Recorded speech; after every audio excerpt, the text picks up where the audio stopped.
انا بقالي اسبوع برتب للبوست ده من كتر ما هو مهم. شخصيات ما ينفعش تدخل بيتكم ولا تقربوها لاولادكم، سامه وخطر جدا على الاطفال. لولو وشيكا وميدو والحرامي. انت اكيد شفت الكائن الصغير ده في البيت، او شفت ابنك وهو بيرقص على اغانيها. لولو دي شخصيه بتعمل كل حاجه بالزن والصريخ، واغانيها مليانه عياط وزعيق، وده اللي بيعلق في ذهن الطفل.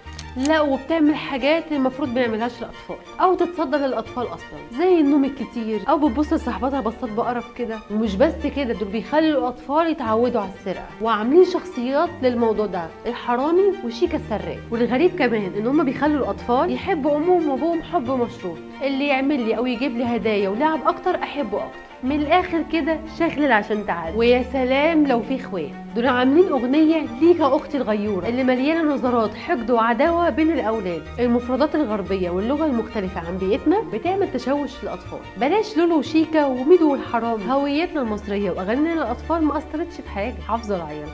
لو بتشغلوا الاغاني دي او تعرفوا حد بيشغلها لعياله، ابعتيله الفيديو ده نصيحه لوجه الله.